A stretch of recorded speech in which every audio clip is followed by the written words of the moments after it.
एक कॉलेज की दोस्ती प्यार लिव इन में बदल जाता है और धीरे धीरे एक दूसरे के साथ अच्छी खासी मेल मिलाप हो जाता है और साथ रहना शुरू कर।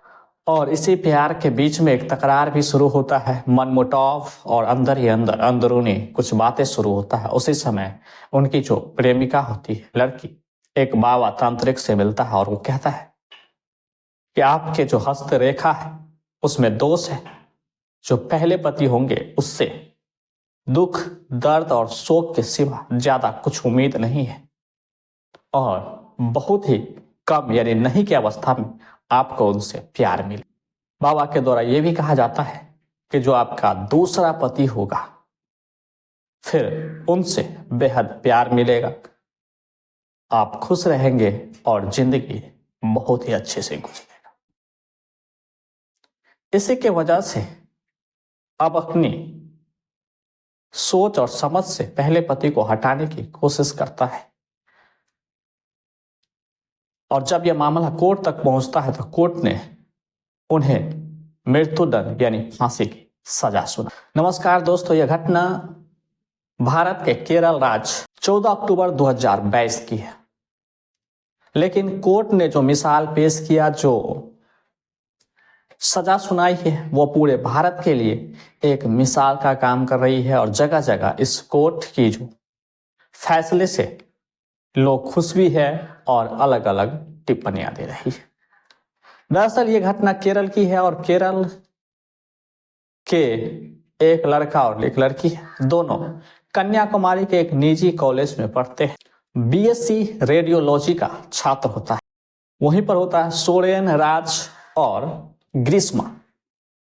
ये दोनों के बीच धीरे धीरे नजदीकियां बढ़ती है, प्यार बढ़ता है, नंबर आदान प्रदान होता है और धीरे धीरे जो जो समय गुजरता है वो धीरे धीरे नजदीकियां भी बढ़ती है और दोनों एक दूसरे से प्यार करते हैं। प्यार करने के बाद एक लिव इन पार्टनर बन जाते हैं। ये लास्ट ईयर का बात है। जो रेडियोलॉजी बीएससी कर रहे होते हैं वो उस कॉलेज का लास्ट ईयर होता है। अब अगले साल वो लोग फाइनल हो जाएंगे और कॉलेज से बाहर होंगे। जब ये दोनों का इतना प्यार और नजदीकियां बढ़ती है तो फिर मन ही मन कॉलेज के बाद या फाइनल होने के बाद एक दूसरे के रिश्ता में बनना चाहते हैं। लेकिन उससे पहले ही इन दोनों के बीच खटास आता है, टकराव आता है और अंदर ही अंदर मनमुटाव होना शुरू हो जाता है। फिर जो लड़की रहती है वो अधिकतर सोरेन राज से चिड़चिड़ा होने लगता है, यानी उन्हें पसंद में और उनकी चाहत में थोड़ी थोड़ी कमी आने लगती है। कई बार छोटी छोटी बातों के लिए बहस भी हो जाती है, जिससे उन्हें यह लगता है कि अब शायद सोरेन के लिए उनके दिल में जगह नहीं है, उनके लिए प्यार नहीं है। वो अब सिर्फ मान के चल रही थी, शक जाहिर कर रही थी कि एक दिन ऐसे ही सब चीज छोड़ छाड़ के एक बाबा के पास जाता है, एक तांत्रिक के पास जाता है और अपना हाथ आगे करता है। तांत्रिक उनका हाथ देखता है, बातचीत करता है और कहता है कि आपका जो पहला पति होगा उनमें दोष है, आपके हस्तरेखा में दोष है। और यही साफ साफ कहता है कि पहला पति से न तो प्यार है, न सुकून है, न ही कोई सुख लिखा हुआ है। बेहद दुख ही दुख है और हर पल में ज्यादा से ज्यादा दर्द। ये बात जब ग्रीष्मा सुन ही रही होती है तो अंदर ही अंदर मन को शायद सुकून और ठंडक पहुंचता है। और बाबा इससे आगे ये भी कहता है कि जो दूसरा पति होगा और दूसरी बार जिससे शादी होगी और दूसरा पति के रूप में जो आपके जिंदगी में होगा, उसमें सुख ही सुख लिखा हुआ है, प्यार ही प्यार है और जिंदगी बहुत ही अच्छी और आसानी से गुजरेगी और एक दूसरे के बीच एक अच्छे रिश्ते में रहेंगे और बेहद प्यार और सुखमय जीवन होगा। बस अब क्या था कि अब जो ग्रीष्मा थी, अब उनके मन में जो शक था बहुत पहले से, अब वो पूरी पूरी हकीकत की तरह एक गांठ के रूप में मन के अंदर बैठ जाता है। अब जब पहले तब छोटी छोटी बातों के लिए झगड़ा होता था, थोड़ा कम होता था, अब बाबा से मिलने के बाद सोरेन राज से उनकी तकरार खूब ज्यादा ही बढ़ने लगा और अंदर ही अंदर अब मामा के द्वारा जो उनके मन में एक नफरत सी फैल गई थी वो एक विशालकाय रूप ले चुका था और वह अपने अंदर में कुछ भी सोरेन के लिए जगह नहीं था, प्यार नहीं था, न ही उसे कोई अंदर अपने मान और सम्मान था। इनके बावजूद भी सोरेन राज उन्हें फोन करता, बात करने की कोशिश करता, मिलना जुलना लगा रहता, लेकिन इससे वो और भी परेशान हो जाती। उधर परिवार वाले चाहते थे कि ग्रीष्मा की शादी हो, उनके लिए लड़के ढूंढना शुरू कर दिए थे।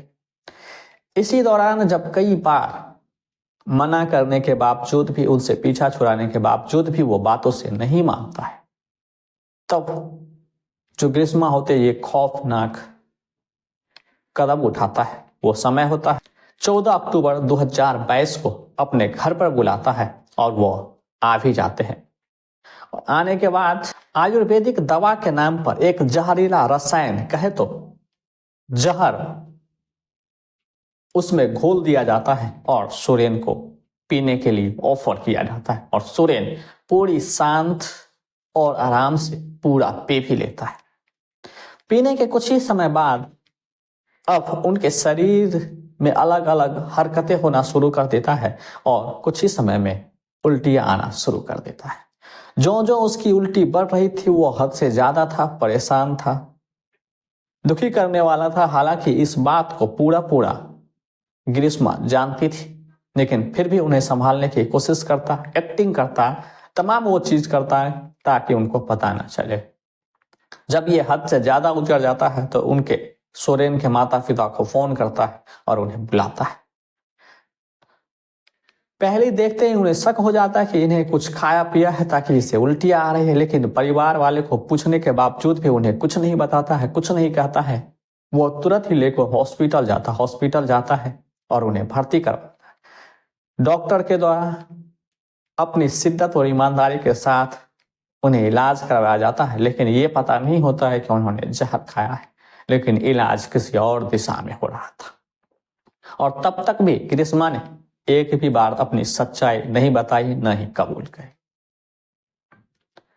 धीरे धीरे उनके शरीर के कई अंग काम करना बंद कर देते हैं और लगभग सप्ताह बीत जाता है, लेकिन रिकवरी का नाम नहीं होता। यहां तक कि शरीर और भी अलग अलग हिस्से पूरी तरह से काम करना बंद कर देता है और 11वें दिन, यानी पिलाने के 11वें दिन बाद भी पूरी तरह से उनका शरीर अब काम करना बंद हो चुका था, यानी उसकी मौत हो चुकी थी। फिर शव को पोस्टमार्टम के लिए भेजा जाता है तो पता चलता है कि इनकी जो मौत हुई है वो कोई नेचुरल मौत नहीं था, वो जहर पिलाने के कारण उनकी मौत हुआ है, यानी जहर खाने के द्वारा अब इनकी मौत हो चुकी। फिर पुलिस FIR लिखती है और सोरेन राज माता पिता से बात करता है तो उनके माता पिता के अनुसार ग्रीष्मा, उनकी माता और उसके चाचा पर FIR लिखती है। लगभग 2 साल के लंबे बहस चलता है, कोर्ट में कई तारीखें होती है, फिर बात होता है। हालांकि इसमें कोई भी गवाह नहीं होता है, लेकिन पुलिस के द्वारा बेहतरीन तरीके से सभी सबूत को इकट्ठा किया जाता है और कोर्ट में पेश किया जाता है।